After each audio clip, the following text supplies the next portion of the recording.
Hello guys, NautoAce here, and this will be a follow-up on my short about how the Legend of Zelda Tears of the Kingdom will be $70. So in that short, yes, that is my opinion about it. I'm like, wow, really? Nintendo's gonna be brave about it? Or should I say ballsy about it? And I'll explain that later. So for people who don't know what happened, so of course, there was some sort of leak price on the eShop and then they took it down. And then at the same time, for whatever reason, some people, I don't know why, you couldn't just pre-order it because a lot of retailers assume it's going to be $60. And then after the Nintendo Direct, they finally revealed the price and it's going to be $70. That is official. And I'm like, really? For a game that is 1080p, that probably going to run 30 frames and that's it, you're thinking that your game is that good, that's going to be the same caliber on a PlayStation 5 or Series XS game. Hey, more power to you, but I'm gonna give my opinion why I think, you know what, I mean, it's within the right, but to some extent, I mean, not a lot of people are gonna agree with it, so it's not gonna be the majority. And I already seen it in the internet 50-50 about this situation. Follow up on this one is credit to Game Informer is they did talk to Nintendo of America what's going on. So they had talked to a representative. There's a keyword there and I'll explain why about the situation. So first they asked on the reasoning for the $70 price tag for the Legend of Zelda Tears of the Kingdom. So they said, the Nintendo representative, we determined the suggested retail price for any Nintendo product on a case-by-case basis. So a lot of people already said it, even I said it. Layman's term is F you, we can do it because we can. We're Nintendo, because the common max price right now for MSRP on console is $70. So you gotta give thanks to Jim Ryan in the PlayStation 5. I'll explain that later. I'm being sarcastic there, but you get the idea what's going on here. And then, so the Game Informer did a follow-up on if this is the trend for Nintendo titles going forward. Guess what they said? No. We determine the suggested retail price for any Nintendo product on a case-by-case basis. So they kind of said the same answer than before, just they add the word no. So if you don't know what the meaning between the lines is, first of all, that is a corporate rhetoric response. So they probably were told when somebody talks about, hey, this particular game is $70, what's going on? Is this going to be a trend? Is this going to be something new? What makes you change? Is this your procedure? Whatever that can relate to. Suddenly, Switch game that goes up to 1080p, 30 frames per second, they're probably going to say the same shit. And, oh, we determined the suggested retail price for any Nintendo product on a case-by-case basis. So, don't take that as an answer. It's more of a rhetoric response. Again, either the higher-ups told them, yeah, when someone talks about $70 game, that's you're going to give them the answer. Because in the case with the Amiibo, certain Amiibo not on retail, they gave everyone, including myself, when we emailed Nintendo about, hey, you know, that's kind of bullshit with the Amiibo. And they say they gave the same answer. Oh, retail space, it costs money. It's like, shut the hell up, Nintendo, you freaking idiot. Right now, there is really no concrete reason why, but they're just saying, oh, we're looking in the case-by-case basis because the rule now, as of 2023, because of the PlayStation 5 and the Series XS, we can charge to a maximum of MSRP of $70 for standard game. The company can go below that, but no matter what, they can't go above $70. It is what it is. Kind of bullshit there about it. Thoughts about that one, of course, definitely for me is, I think it's bullshit, but realistically, you've seen a lot of Nintendo fans talking about it, praising Tears of the Kingdom. Even people who are not in tune to Nintendo, to some extent, that know the Legend of Zelda Breath of the Wild series, yeah, they're gonna get the game. It's gonna sell, like, there's no denying it. Look at Pokemon Scarlet and Violet. Yeah, the game is buggy as hell, but it sold well. Look at what happened to Sword and Shield when there's no national deck. It sold well. So to some extent, most of these people, they're not going to care and they're going to say, yeah, it makes sense. Heck, even somebody on YouTube that I follow even said, hey, I'm willing to pay for this game for $150 because I know I'm going to get the full maximum experience for this game. Again, it is what it is. Bullshit it may be.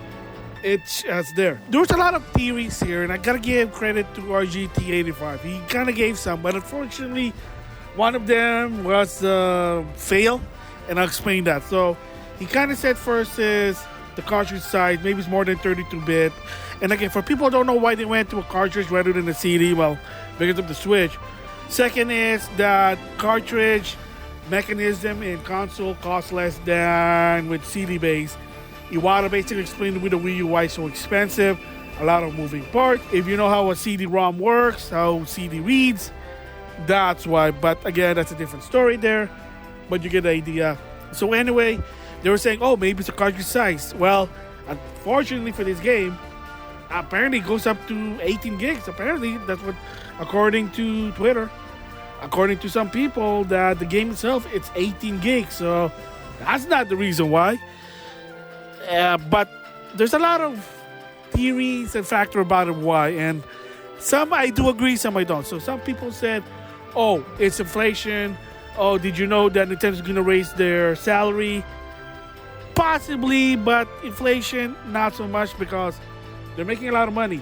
And in case with the salary, hey, good for them. But again, Nintendo's making a lot of money, so they're in the black. They're not in the red. They were never been in the red, but they were losing money. Yes, with the Wii U, they were losing money. Maybe they want more money.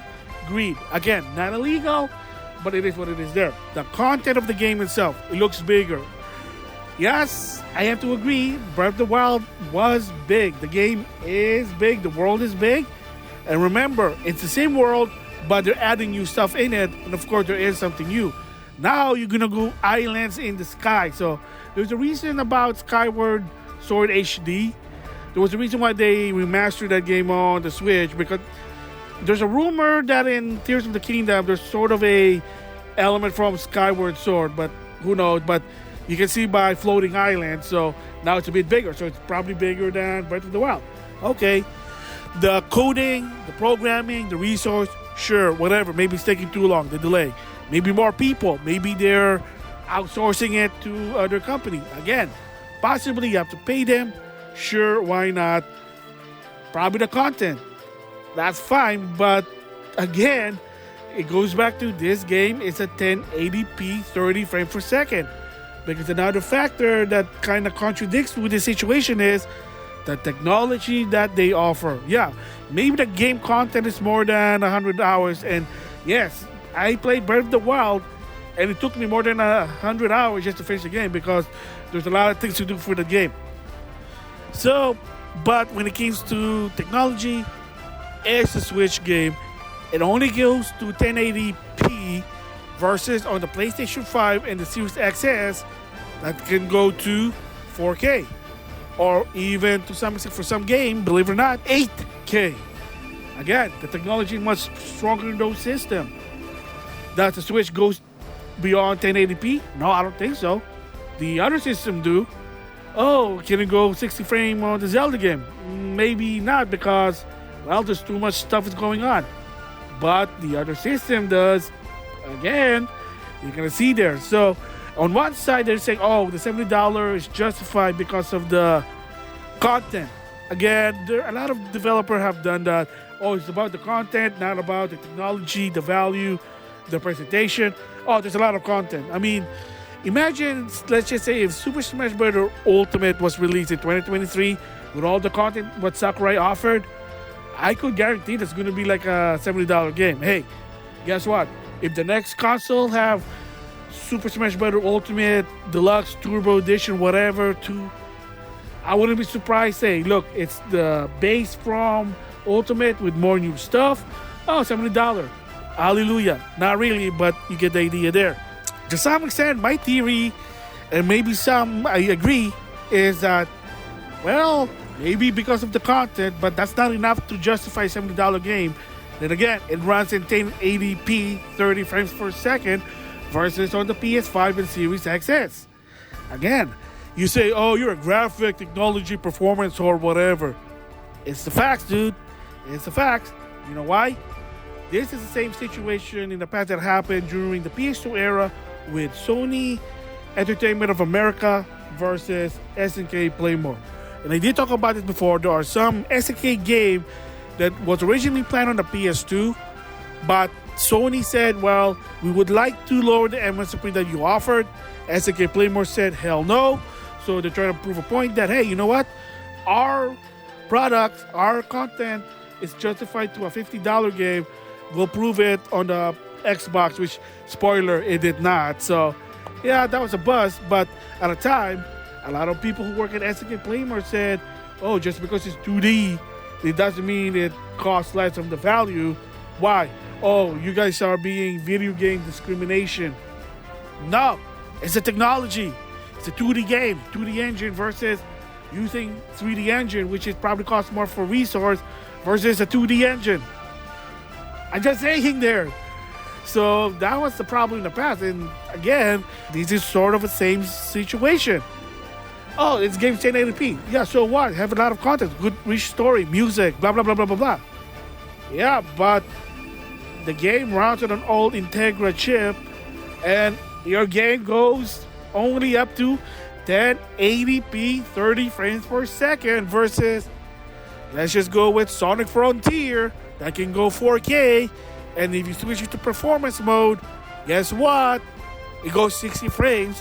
God of War Ragnarok, you put it on the PS5, put it on performance mode, 60 frames per second, but at the same time, the graphic is still there. So, you gotta see that. So in conclusion for me, my thoughts is that, yeah, Nintendo just, right now, unfortunately, I think they get away with it because the Switch is selling. If you follow the financial report, a lot of their first-party games sell.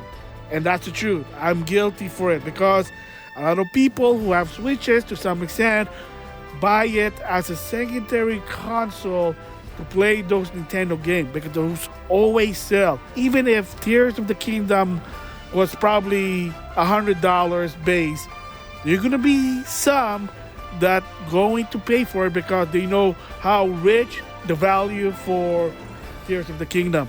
It is sad, but it is what it is. It's a narrative control, and kind of like what Review Tech USA, I saw one of his video, it is to some extent the fault of the consumer because it was allowed, the narrative was allowed, and the business saw that, hey, it's okay to do it. There you go. Because, believe it or not, you've seen a lot of Nintendo fans, they would pay a Nintendo game full price rather than wait. Again, it is what it is. Granted, with the Wii U, but to some extent there were still some. But, yeah, the narrative there was that, oh, the Wii U is not a good system, so they had to do a price drop. But that'll be a different story there. It's, in my opinion, I like Nintendo. I like Zelda game. Breath of the Wild, it's good, it may be, but for me, it's not really my cup of tea. It's kind of weird that Skyrim architect, but it's a good game. So, Tears of the Kingdom is probably going to be much better than the first one with more features. Just have to wait and see. So, yeah, a bit sucks because if this game sells at $70, guess what? More companies can say, hey, that's good. And Nintendo's going to make a note that maybe the next Mario game, of course, Metroid Prime 4. Hey, $70. Hey, why? Oh, because we can. Because it's a case-by-case basis. You can see there what's going on. But to some extent, as of right now, nothing can be done because the Switch is selling. They're making a lot of money. And they're now to a point that they're doing the top dog factor. Sony did it with the PS4 because, oh, we're making a lot of money. We're being successful. So it's starting to get arrogant once again. Nintendo, it seems, doing it now because they can. They get away with it. There's nothing to lose. It's not illegal. And a lot of this executive, they want money. That's the whole point. Especially investors. They don't care about the ethics. It's all about, well, just give us money. Because like I said, there was a rumor story in the financial report on the Wii U that one of the investors said, you better find us how to make money because they're not happy because they were losing money on the Wii U. Just saying there. Yeah, it sucks in my opinion, but at the end of the day it's really up to you whether you want to buy it or not. So here's the thing. You want to buy the Legend of Zelda Tears of the Kingdom. You want to play it as soon as possible. then you gotta get it for $70. If you wait for a while, maybe get lucky. But if you want to play this SAAP, then you gotta hawk $70. You can wait 2 years tops, probably more than that, because again, that's also the biggest problem is Nintendo games hardly do any sale. Give thanks to Iwata. Basically, he created the evergreen strategy. He's basically saying that why should we lower the price of our game if they're sale? It doesn't make sense. Well, you're trying to market it to the general consumer now because your hardcore is basically already paid for it. Nope, they want their cake and eat it too. So that's what the evergreen strategy is. Gonna suck, but it works. So that's why Nintendo games hardly does any price. Why? Because people are buying them. Why should they go to a next Nintendo console if the Switch is selling? Again, why?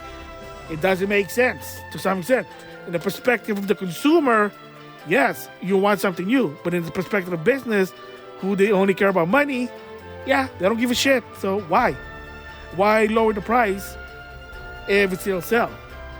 Again, I mean, my only tip is if you can wait until 2 years or so, you might slightly get a chance to see a Nintendo game below $50. Heck, even below $40. I can tell you based on experience myself. So, I mean, if you're ever watching my main channel, some of my pickup, you might be wondering, that's a random video. Why? Well, it's a showcase. But to some extent, I hardly ever buy games at full price or release unless I have some sort of discount that I have to use. Most of the time, I buy them on sale.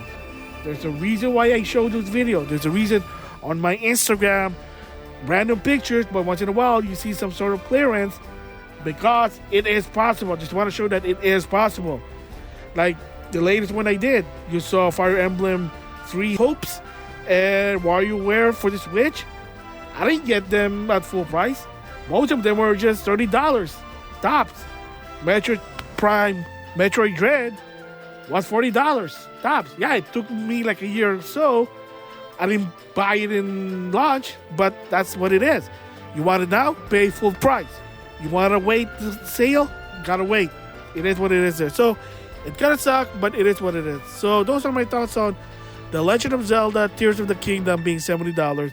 It sucks, but Nintendo can do it. It is what it is there. So with that, I'll see you guys later.